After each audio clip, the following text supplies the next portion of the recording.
Zilda também. Você tem muitas redes sociais, Zilda. Ele tem, né? Então deixa lá. Assim, obrigado, é um prazer poder contribuir de alguma forma com alguém que construiu, que contribuiu tanto para a psicologia.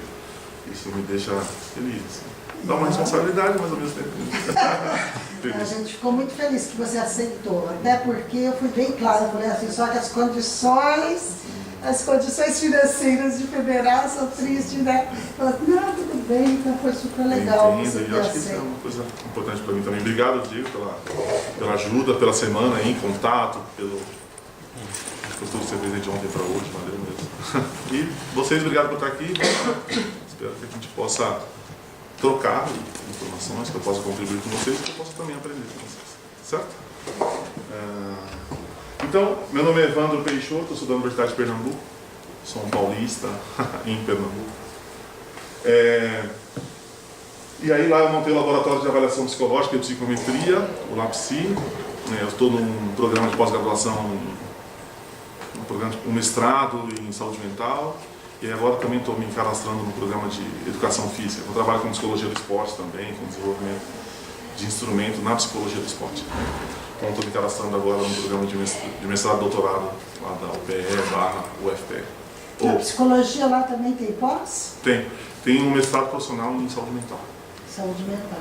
É nesse que você está? É nesse que eu estou. E aí tem um acadêmico na educação física, é bem forte, é junto com a Federal da Paraíba.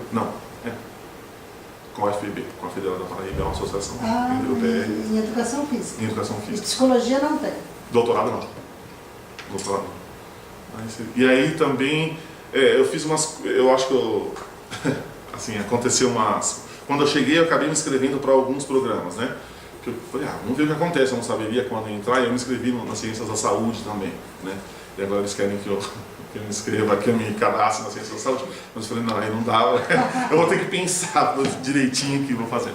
Porque minha ideia era o seguinte, estar num programa profissional, que é o da psicologia, né? Mas também estar num programa acadêmico que tivesse possibilidade de orientar doutorado. Agora vou ter que fazer alguns, mas faz parte.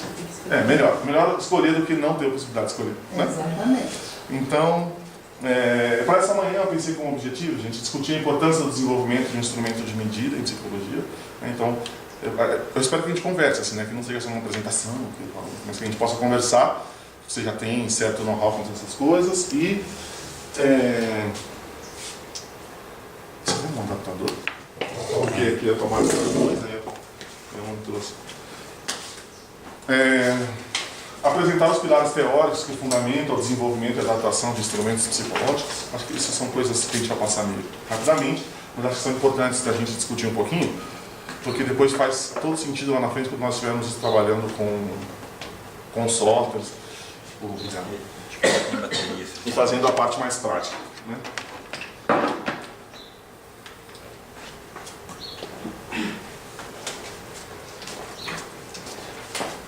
Assim, nem todas as pessoas têm vontade de trabalhar com estatística propriamente dito, mas às vezes a gente tem vontade de entender. Né? E quando a gente pede por estatística, eu lembro que eu fiz mestrado, só contar um pouquinho, né? Acho que eu não falei da minha formação, né? Eu fiz psicologia, depois eu fiz psicologia no Mackenzie, fiz mestrado e doutorado na PUC de Campinas, na linha de instrumentação, e faço pós-doutorado na USP com o Ricardo Primo. Né? E aí, eu lembro que quando eu fiz mestrado com a Elise Yoshida, não sei se vocês já ouviram falar dela. Ela trabalha com psicoterapia, e fiz doutorado com a Tatiana Nakano, porque a Elisa se aposentou, né? E aí uma das coisas que a Elisa falava assim, olha, você pode pedir para qualquer pessoa fazer estatística para você, desde que você entenda o que a pessoa te devolva. Né? E aí assim, hoje eu estou do outro lado, né? Eu faço muita estatística para as outras pessoas, e é difícil quando alguém que não entende nada, que não tem vontade de conhecer, pede para você fazer algum trabalho. E aí isso me deixa bastante incomodado, assim, porque eu falo, o trabalho é seu, assim. Eu posso até fazer, mas você precisa compreender. E eu acho que essa questão, a aproximação entre a teoria e a estatística, que a gente precisa ter bem claro, assim. E aí tem algumas pessoas que é prazeroso trabalhar por outro lado. Acho que com a Zilda isso foi muito bom, como você tinha total domínio da sua teoria, né? Como você tinha total domínio, inclusive, dos procedimentos, isso fica muito fácil. A pessoa pega, eu não entendo da teoria dela. Eu entendo de método, né? Então ela vai olhar para a teoria e falar, olha, isso daqui deu, isso bate, isso não bate, a gente pode... Eu acho que a gente fez uma parceria legal.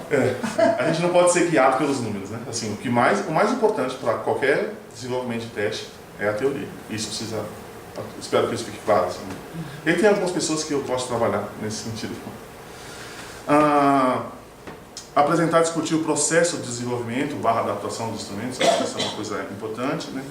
E aí identificar as principais fragilidades e algumas perspectivas futuras, assim, da instrumentação, principalmente no Brasil. Tá? E aí, vou trazer aqui umas definições bem clássicas do que é um teste psicológico. Porque acho que isso precisa ficar bem claro, assim, do que é, para a gente entender como que a gente mede em psicologia, né? Então, a gente pode entender um teste, um instrumento, uma medida, vocês vão ver isso eu falando como sinônimo, tá? Como uma medida objetiva e padronizada de uma amostra de comportamento. Então, assim, por que é uma amostra de comportamento? Tem algum giz? Não tem giz aí? Tem. Legal, faz tempo que eu não vejo uma louça de giz. Então, assim, eu posso entender, pense em um construto psicológico. Qualquer fenômeno psicológico, sei lá, ansiedade, habilidades sociais, depressão. Então eu posso entender isso como uma população, né? Então vocês vão ver que eu já vou começar a falar de alguns conceitos estatísticos, né? Então assim, eu não consigo acessar a população inteira. Como que eu acesso essa população? Via amostra, né? Então quando eu pego um teste, eu tenho que entendê-lo como uma amostra representativa de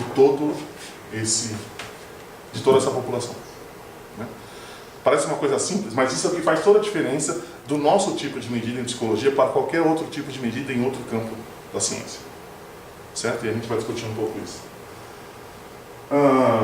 A gente pode entender o teste como um conjunto de tarefas pré-determinadas que o sujeito precisa realizar em determinada situação, do qual resulta em uma forma de medida, ou procedimentos para obtenção de amostras de comportamento e respostas de indivíduo com o objetivo de descrever, mensurar características e processos psicológicos. Tá? Então essa ideia de amostra de comportamento ou de uma escolha bem feita de uma amostra de comportamento que vai sempre representar toda uma população, que é aquele meu construto, que é o meu objetivo. E aí, acho que a gente não precisa nem de discutir sobre a importância de construir um teste em psicologia, porque me parece que isso é importante, né? Se olharmos para a literatura, se a gente pegar qualquer assunto e colocar aí nas nossas bases de dados, vai aparecer um monte de construção de instrumento de validade, de instrumento referente àquele construto psicológico de interesse. Então, aqui tem um monte de livros assim, importantes que demonstram a importância da testagem, da construção de um teste. Acho que isso não precisa discutir, certo? Esse livro é um livro muito interessante, que eu acho que vale a pena ler, assim, sabe? Vocês conhecem esse site aqui? Imagino que sim. Esse site aqui? Vocês desligam aí, por favor, a câmera. É assim, esse site você consegue baixar um monte de livro americano, assim, sabe? Americano, alguns ingleses, alguns franceses, alemão também. Mas assim, grande parte, se você coloca o nome do livro aqui, tá? Procurar, você encontra. Quase todos, acho que todos os que eu vou apresentar aqui para vocês conseguem encontrar nesse site. Vocês baixam em PDF no computador de vocês. Todos eles de livre acesso? Uau! É, se você olhar aqui, ó, é uma coisa russa, tá? É um link russo. Às vezes ele muda, vai atrás, assim. Mas é como se fosse o SciHub, sabe? Só que um SciHub de livro. Certo? Depois eu passo para vocês, então. gen.lib.rus.ec.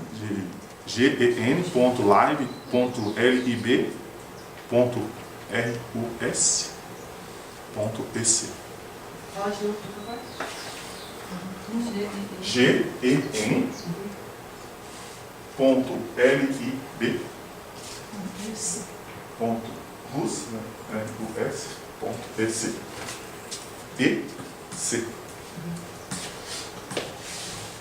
E aí aqui vocês conseguem baixar assim, muitos dos livros que vocês queiram encontrar da área de vocês. Com certeza vocês vão achar muita coisa.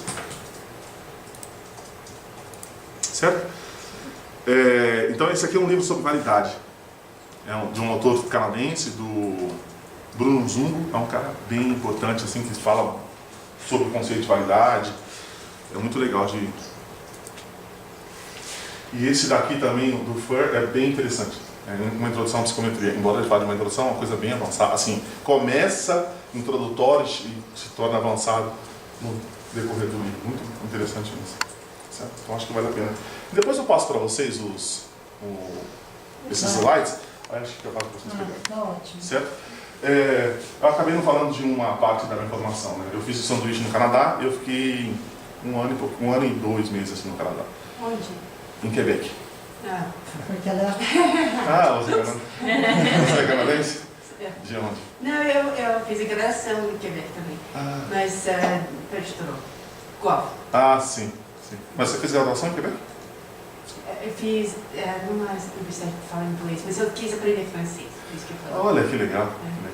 Eu fiquei então na Universidade de Montreal, na Universidade de Quebec em Montreal e na Universidade de Quebec em Trois-Rivières. Entre Montreal e Quebec.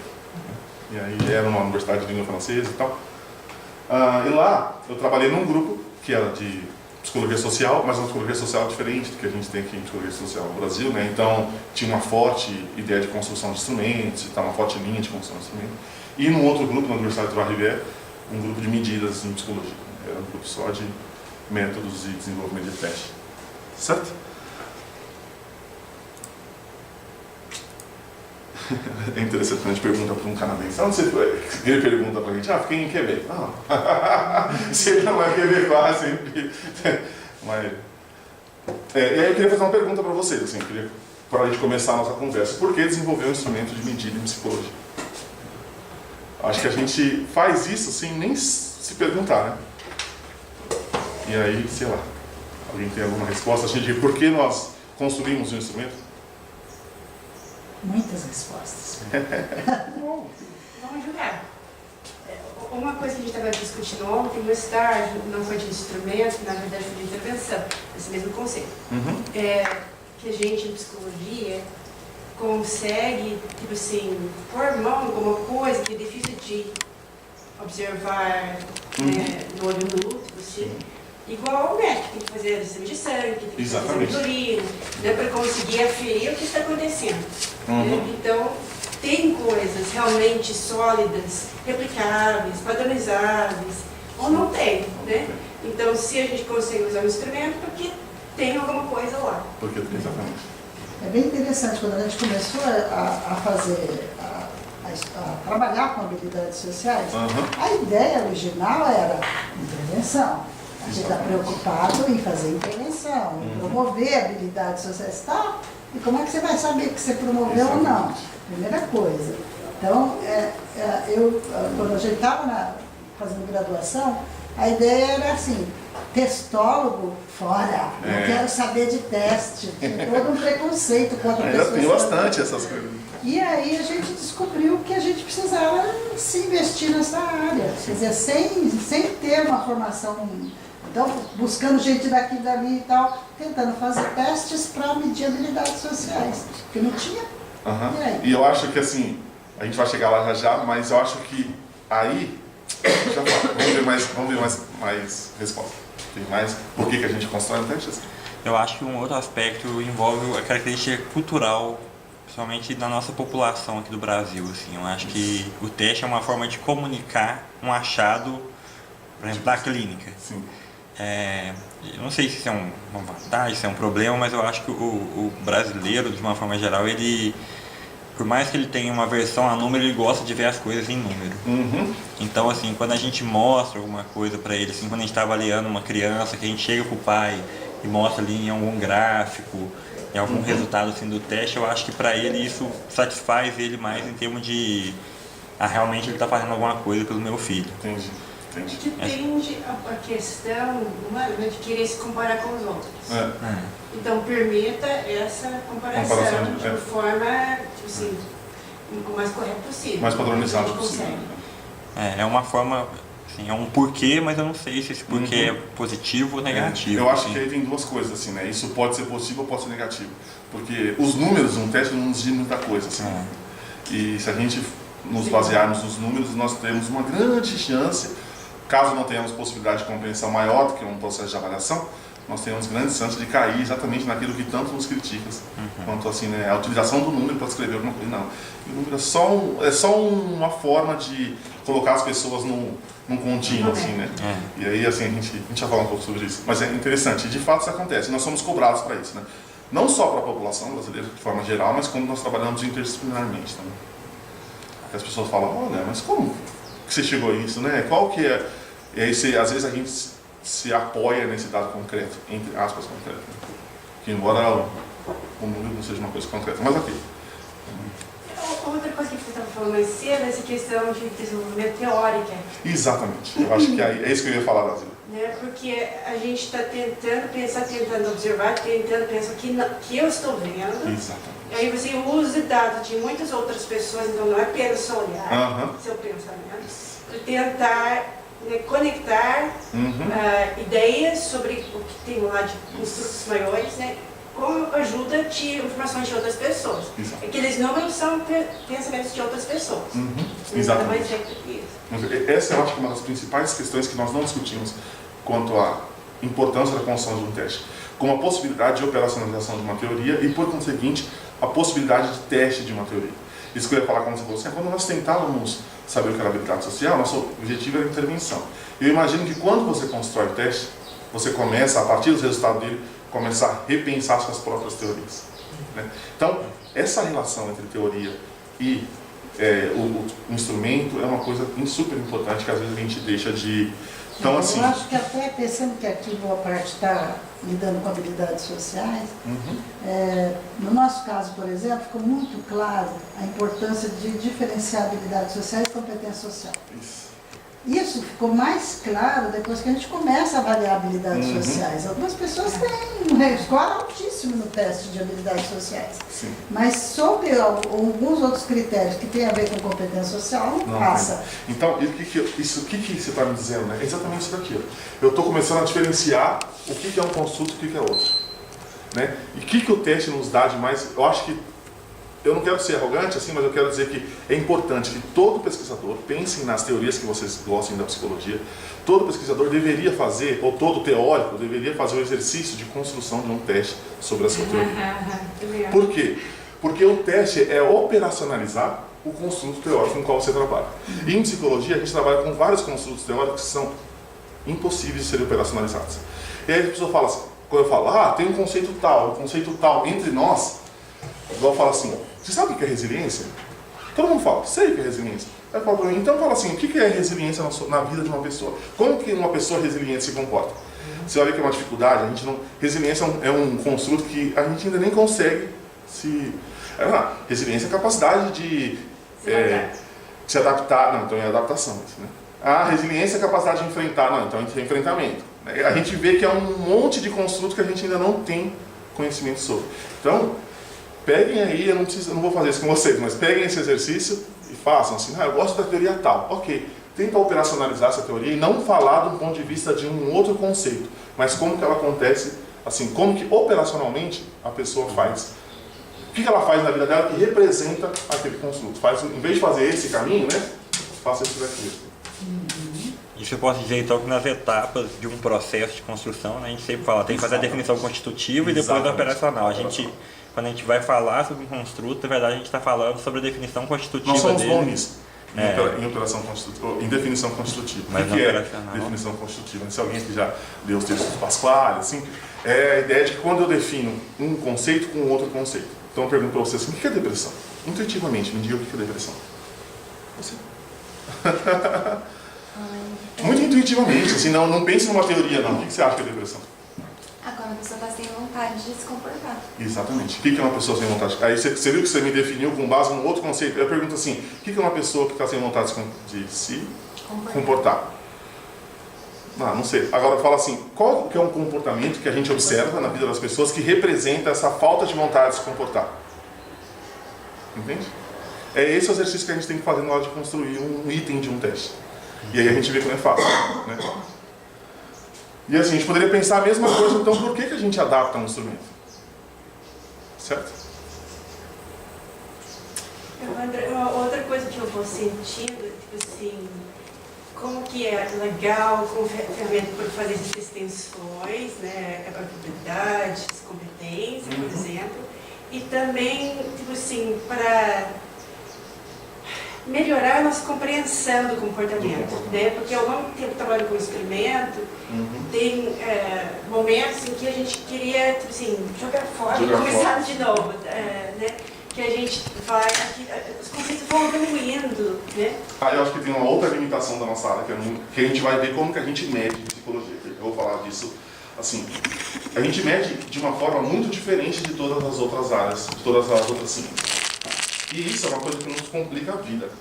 Porque existem diferentes formas de medida. Então, a medida direta, vamos supor que eu tenho 1 metro aqui e eu tenho essa porta. Meu metro tem 2 metros e eu quero medir esse objeto de medida. Então, eu tenho, um objeto de medida e um objeto a ser medido, ok? Eu vou lá e a característica do meu objeto de medida se confunde com a característica do objeto a ser medido. Então, eu tenho aqui 2 metros, eu coloco de 2 metros. Se eu tenho 1 metro de 2 metros e 10, por exemplo, eu falo, sobrou 10, logo se confunde aqui a altura de 2 metros. Eu falo que essa porta tem 2 metros. Ok? Qual que é a chance de erro dessa medida?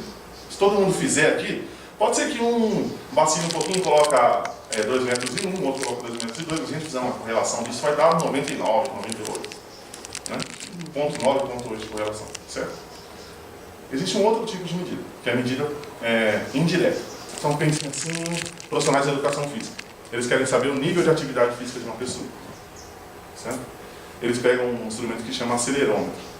O que indica o acelerômetro? O quanto de movimentação você fez, né? O quanto que aquele corpo acelerou no espaço. E ele fala assim, se você tem muito movimentação durante o dia, significa que você tem um nível de atividade física maior do que outras pessoas que têm um nível que indicou menor aceleração. Mas isso é uma medida direta? Não, porque se eu ficar fazendo assim com o acelerômetro no meu braço, parece que eu fiz um monte de atividade, mas eu não fiz. Na realidade, eu estou medindo a aceleração que teoricamente está relacionado à atividade física. Certo? O corpo se movimenta, acelera no espaço e tal, se movimenta, atividade. Ok. Em psicologia, já tem uma fragilidade, a chance de erro aqui é um pouquinho maior, certo? Porque se você pega um paciente esperto, fica fazendo assim lá, fica balançando o pé, ou se ele fica dançando, tem muita atividade física maior, não. Ele ficou lá deitado na cama fazendo assim e tem uma movimentação grande. Em psicologia, isso é um pouco ainda mais frágil, porque a gente mede por teoria. Certo? Então, assim, a gente não mede diretamente, a gente não mede indiretamente, a gente mede via teoria. Então, o que isso significa? Aí, existem várias teorias que vão me definir esse construto. Normalmente a gente tende a falar assim, isso é uma coisa muito interessante, porque uma das riquezas da psicologia é a pluralidade de teoria que nós temos. Né? Isso pode ser visto de um ponto de vista, pode ser visto de um outro ponto de vista. Que essa talvez seja uma das nossas grandes fragilidades. Que daí, você pode pegar habilidades sociais, definido por um cara, ele fala, habilidades sociais é isso, isso, isso, isso. Você pega um outro teórico, ele fala que a habilidade social é uma coisa totalmente diferente daquilo que o outro diz. Aí você fala, com base em qual eu vou construir um instrumento de medida? Aí você escolhe uma. Aí você fala assim, uma das formas de validar um instrumento é pegar e associar com outro instrumento que mede o mesmo construto. E aí você faz a relação entre os dois instrumentos, a relação da baixa.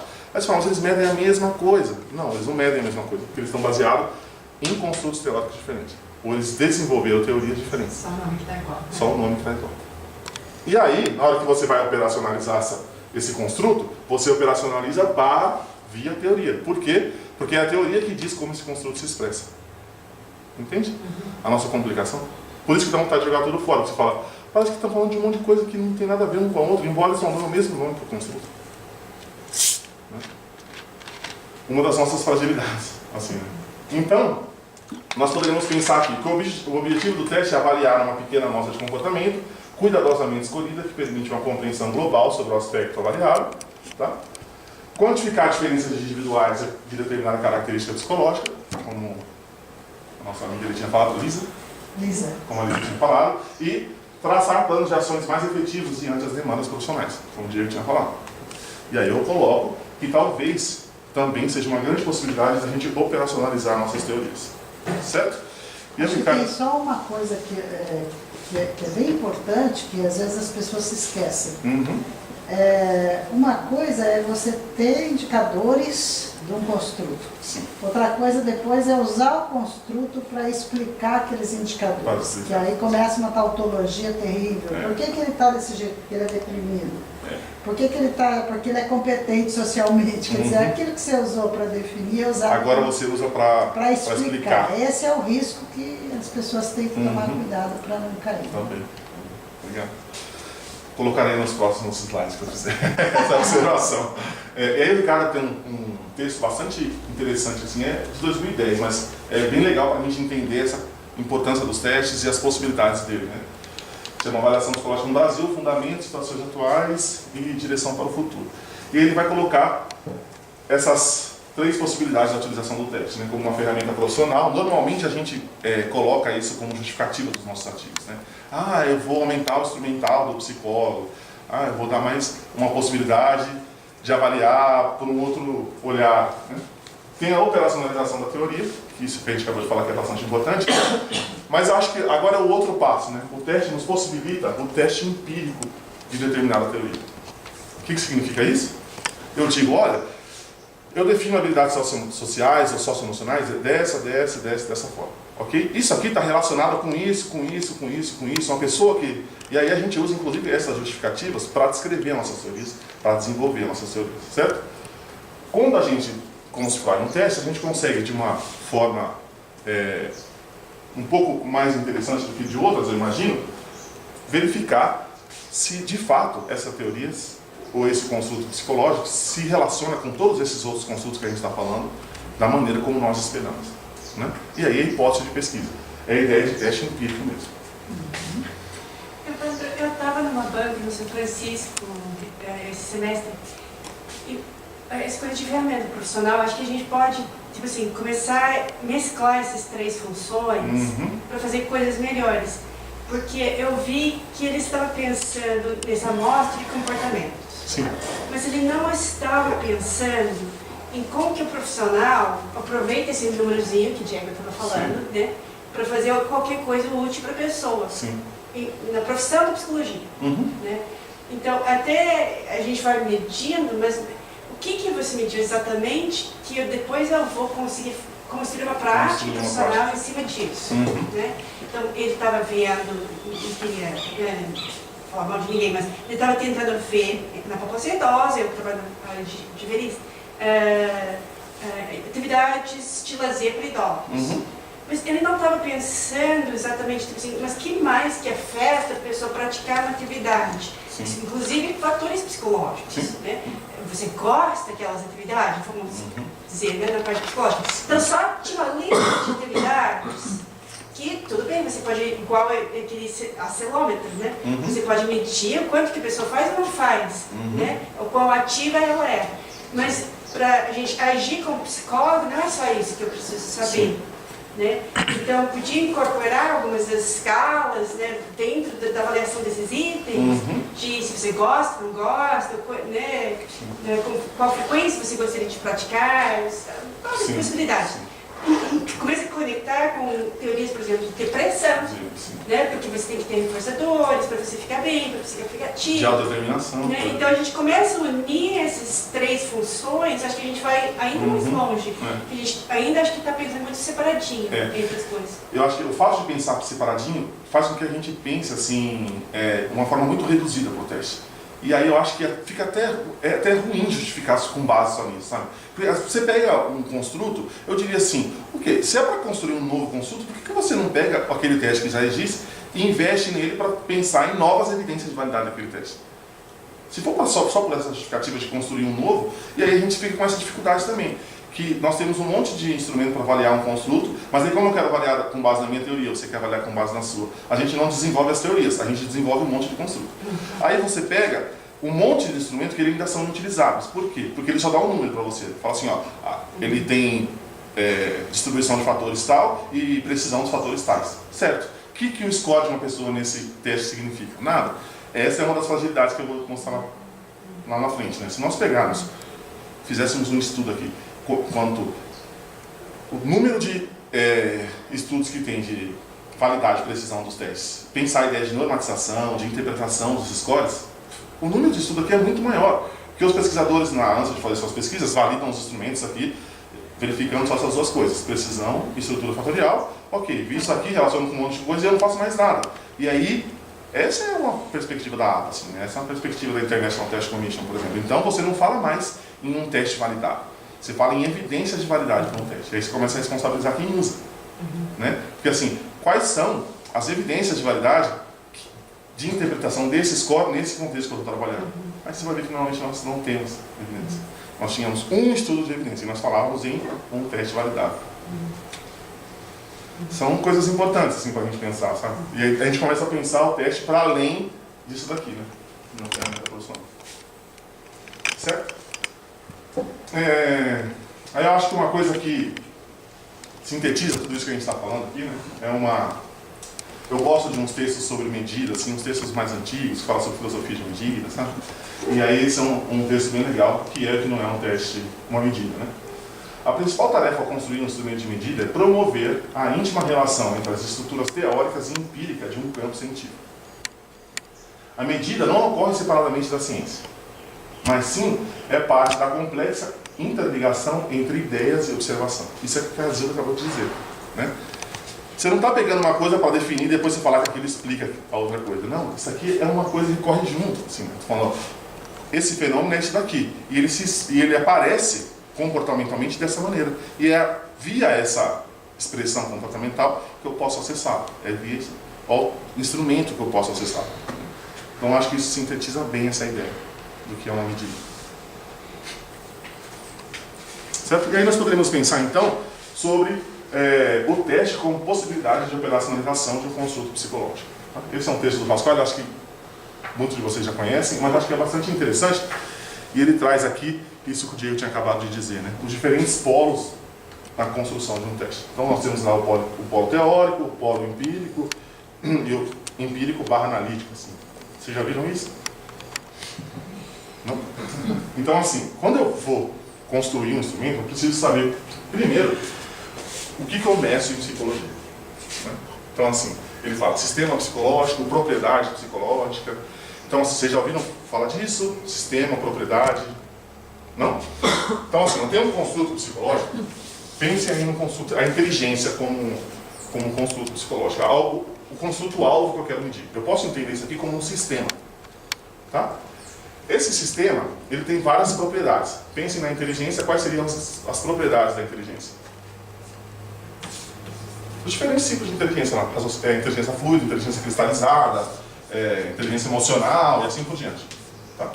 Se nós pensarmos habilidades sociais como um sistema, nós temos as propriedades das habilidades sociais. Quais seriam essas habilidades? Os fatores, né, que compõem aí as habilidades sociais. Certo? O que eu posso pensar aqui? Beleza, a gente não mede isso aqui diretamente. Né? A gente também não mede isso aqui diretamente. A gente não mede nem o sistema, nem as propriedades diretamente. O que a gente mede são as magnitudes das propriedades.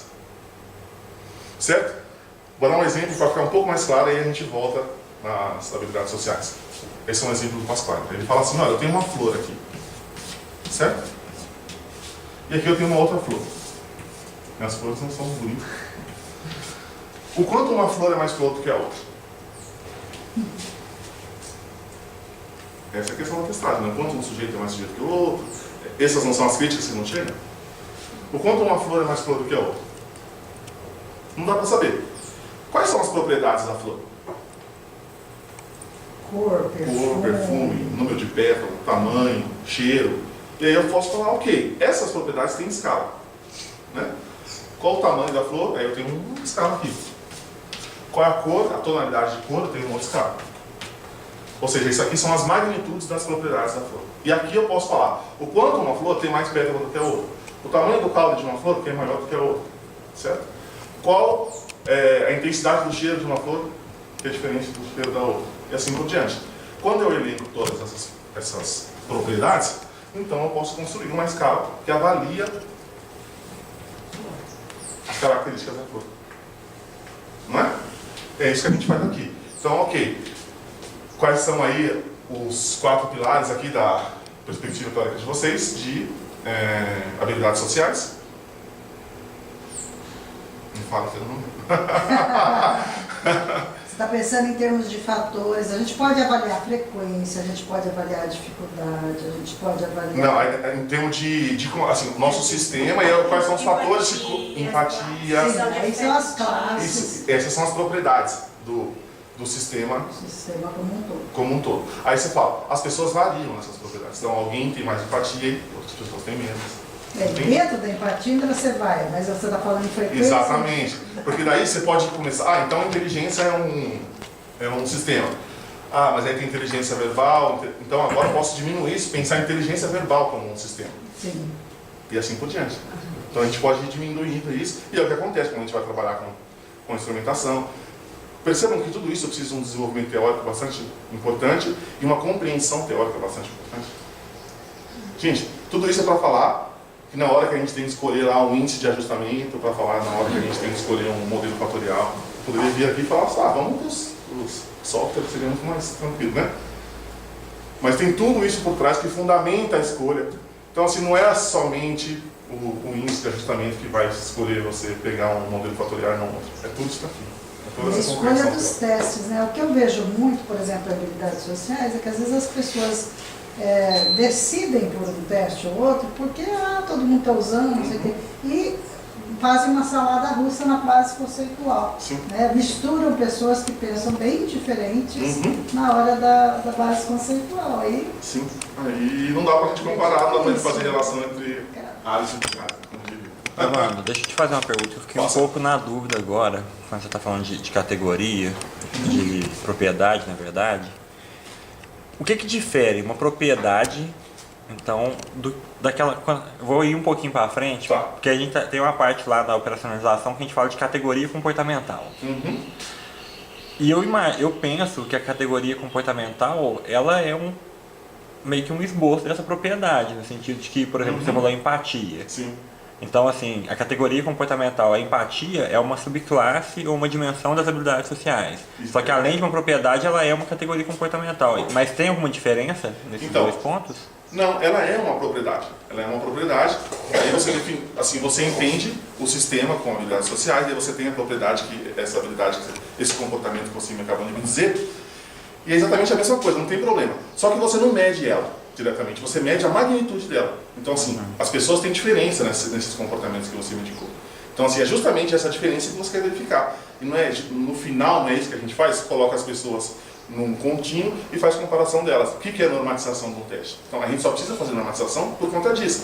A hora que eu coloco as pessoas nessas diferentes magnitudes, eu falo, você superou 70% da população, você está no percentil 70%, você está no percentil 30% e assim por diante. É aí que eu dou sentido psicológico àquelas características comportamentais.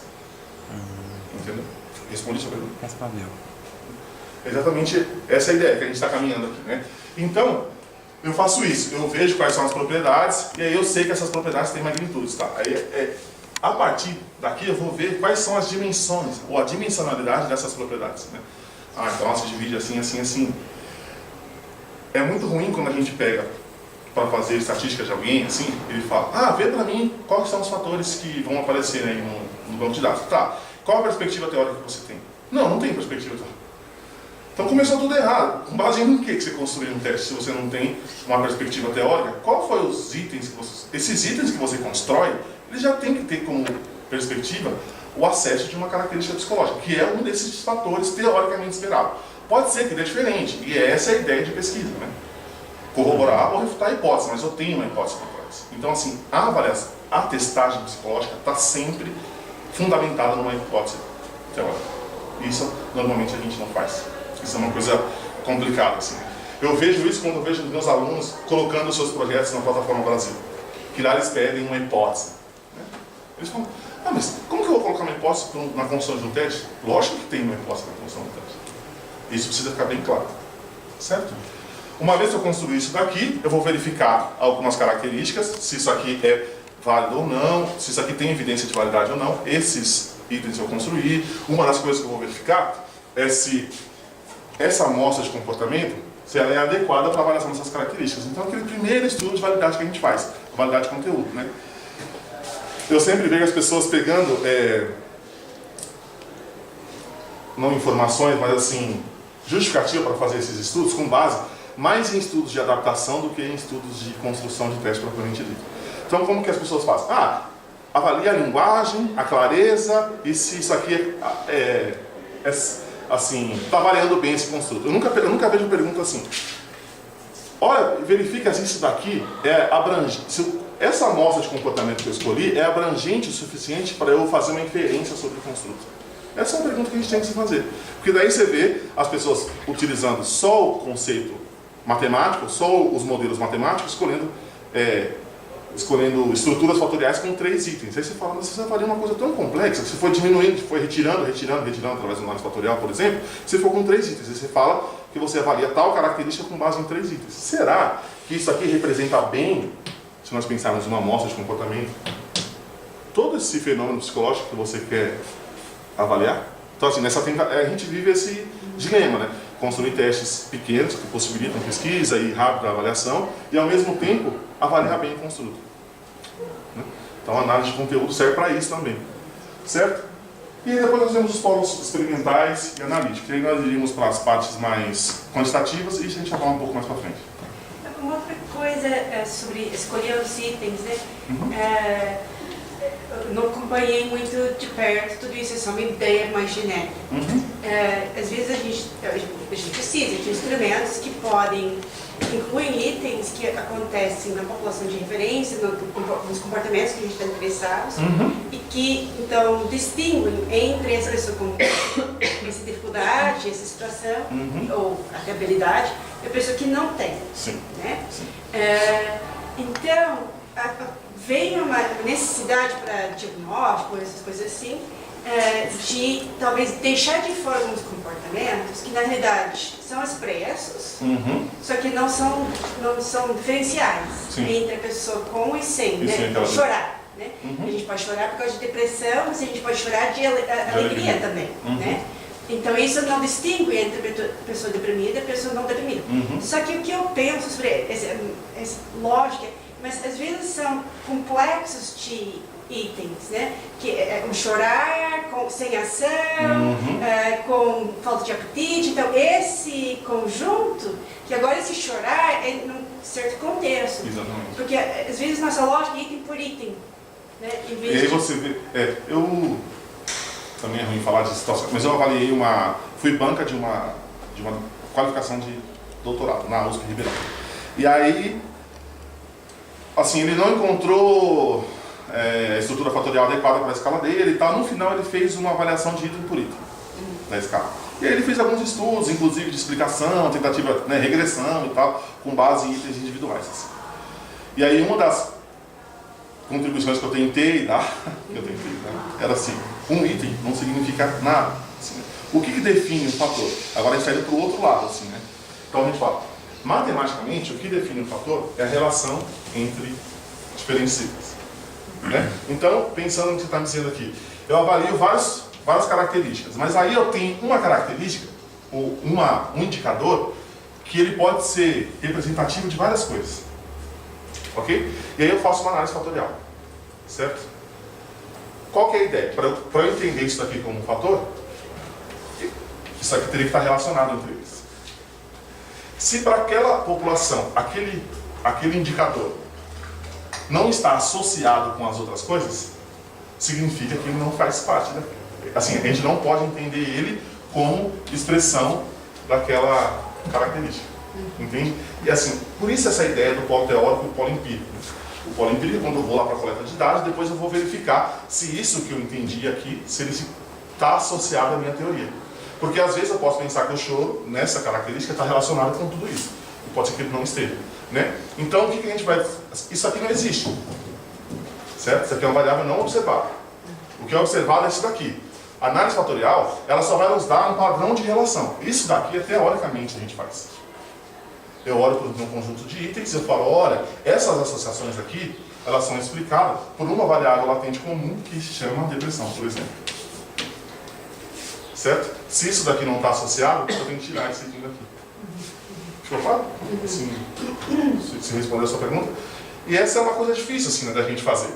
Porque, normalmente, quando a gente vai para o polo empírico, a gente tem surpresas que a gente fala, nossa, eu esperava que isso aqui carregasse exatamente nesse fator, porque isso aqui é uma expressão tal. E eu falo, por isso que seria interessante que todos nós fizéssemos o exercício de construir um testezinho. Nem que fosse de brincadeira, sabe? Só para a gente ver que tem coisas que a gente adora, mas que elas não funcionam tão bem como a gente imaginava. Ou que na vida real, elas acontecem de uma outra forma do que as nossas perspectivas teóricas indicam. Certo? Ô Evandro, uma coisa que você falou aí da questão do um item não diz nada quando a gente pensa num instrumento como um todo, assim, né? Uhum.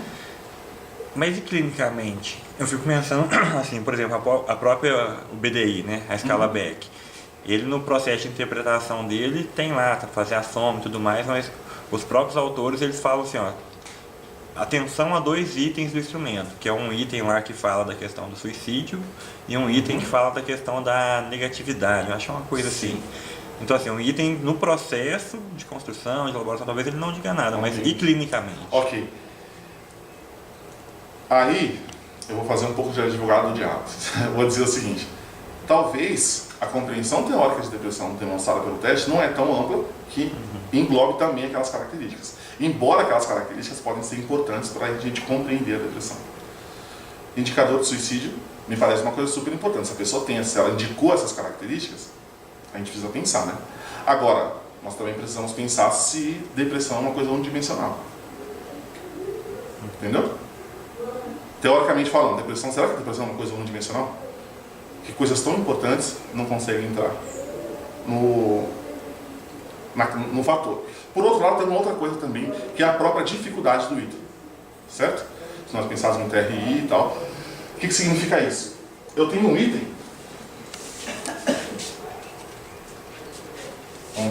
Tem um apagador aqui? Deixa eu só voltar um pouco para ter certeza que isso vai conectar.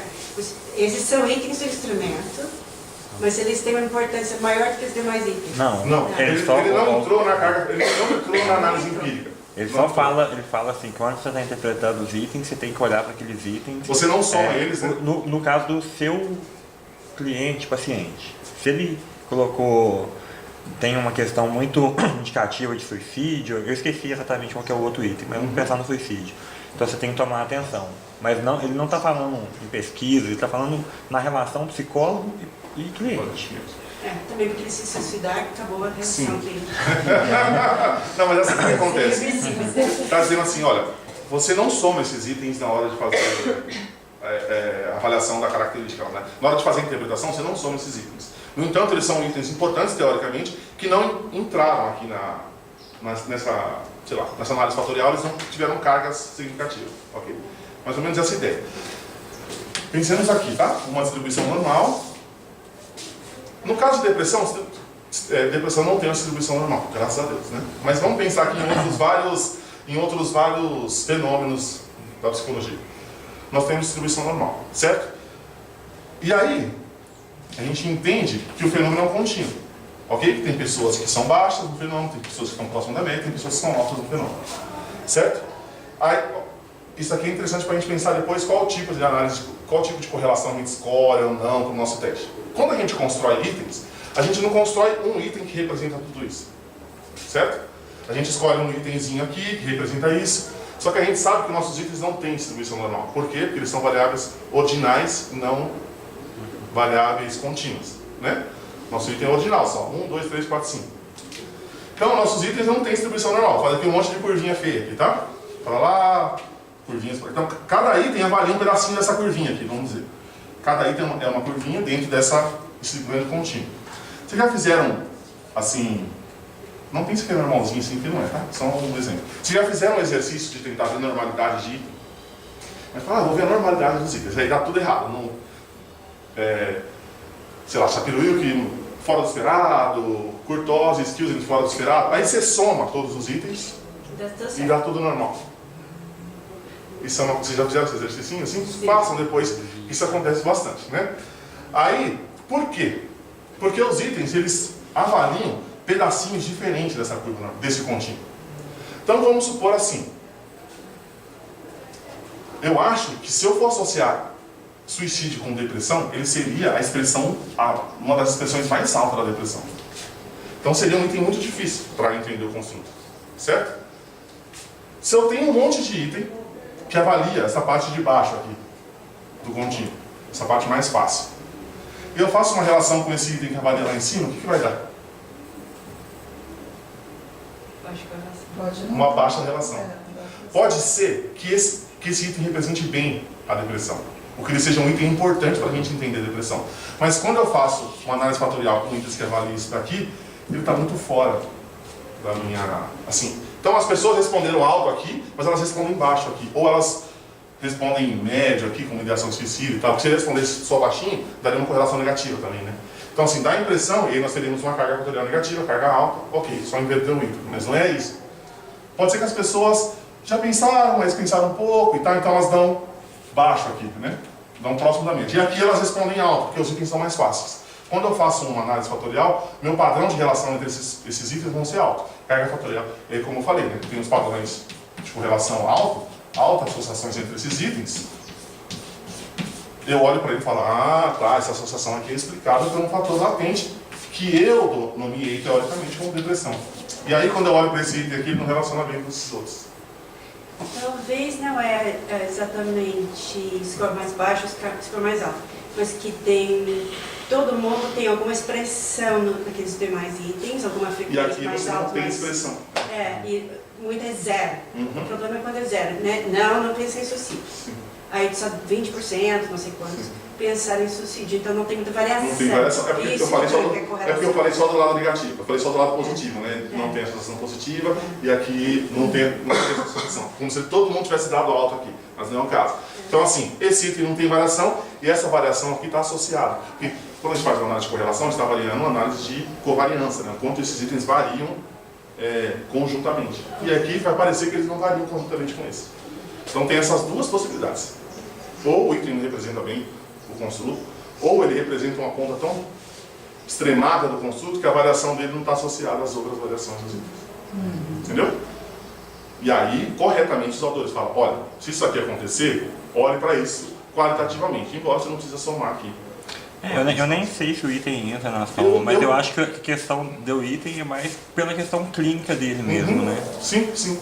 E Mas aí, a escala ela tem problemas, assim, porque a gente mesmo, eu tenho usado ela assim, vendo assim na questão mais clínica e é mais no sentido que ela tem uma normatização para paciente psiquiátrico, mas às vezes a gente não está trabalhando em diagnóstico, então ela tem alguns problemas, mas eu achei interessante a questão do autor de destacar a questão de um item.